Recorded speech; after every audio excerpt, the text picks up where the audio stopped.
Hi there, this is Manny with Classic Auto Repair. I've got an update on the Jeep that was in here for not being able to get started. We did our diagnostics, which is basically bypassing all of the systems and focusing all of our attention just to the motor and getting it to start. First thing we did was make sure we got a good charge on the battery, put a trickle charge on it so that we got 100% battery power. Next thing I did was I installed this tool that allows me to measure the ignition spark from the distributor cap and coil to the spark plug. And when I first hooked this up, I was getting no response here. I was getting no sign of power. So I connected my my starter switch to the starter so I could crank it over, and then I provided power from the ignition switch and checked this this part right here, which is your voltage resistor. That's this thing right here, and measured power from one side of the resistor to the other, and it is faulted. So this resistor is bad, and the coil is also bad. So what I did was I put a coil that has an internal resistor, so it doesn't need this this little resistor anymore. There's one built inside of it, and ran power from the ignition wire to the coil, connected the other end of the coil to the distributor, and then checked my power readings. And with the key on, I should have voltage now going to the distributor from the coil, and it should be at 12 volts, which is what I'm reading here on my tester. So I've got enough voltage going to the distributor contact points, and now with everything hooked up correctly, let's see what she does.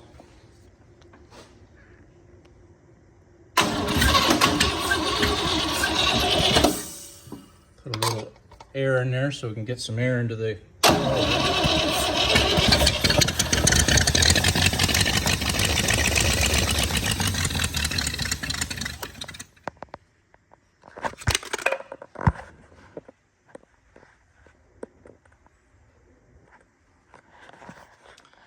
we're going to check for fuel here. So pushing on the throttle, I should see some gas coming down inside of here. Let me get a flashlight so I can see what I'm doing. And let's open that up. All right, I'm going to try to visibly show you what I'm trying to do here, which is basically get gas into the carburetor. When I push on the accelerator pump, I should see gas floating. There it is. That's what you want to see. That means gas is going into the carburetor. So now let's fire this thing up, see what it does.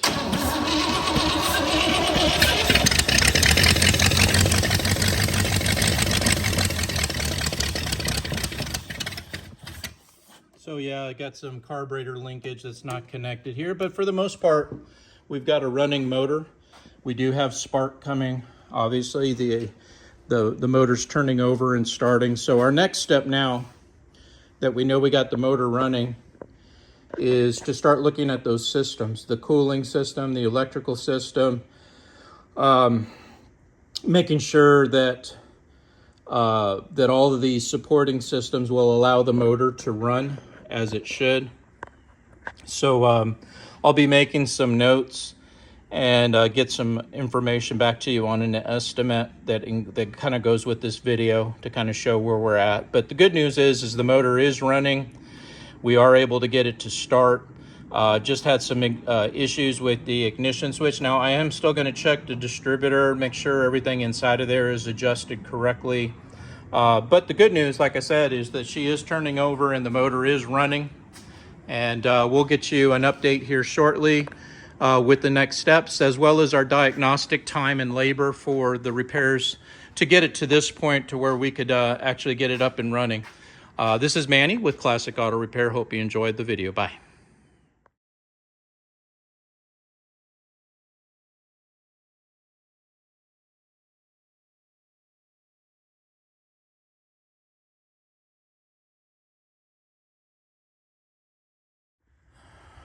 Okay, this is Manny with a quick update. We went ahead and finished the wiring connections for the coil, and the coil now is connected to the ignition switch the way that it should be. Everything is tight here. New wires installed from the ignition and also to the distributor. Put a new safety cotter key pin on the throttle rod because it was falling out. Put a return throttle spring at the original connection, which goes under the filler and pulls the carburetor linkage back tight so that the base idle is restored. Adjusted the choke here so that this opens up the flapper a little bit. On a cold day, this should be closed, and then as it warms up, this should open up. So we want to make sure that's working correctly, or we need to change out the choke, go to a manual or electric. This is working off a heat exchanger, and it's okay, but not the best of designs. It's an old design on the system. So let's just go ahead and show you what we got here. Just turning from the ignition switch.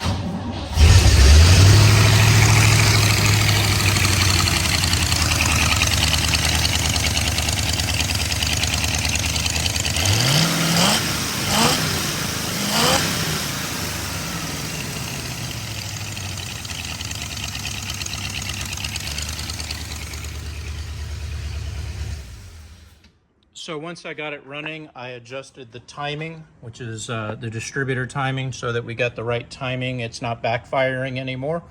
I'm going to lock down the distributor. I put a new screw for the coil to hold it tightly so it's not moving around and getting loose on you.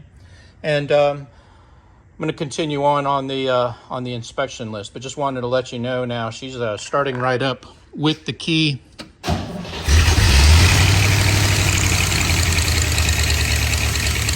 Looking good. I don't see any smoke out the back.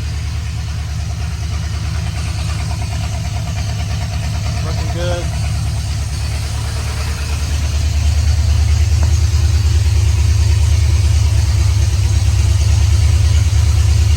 These are the gauges.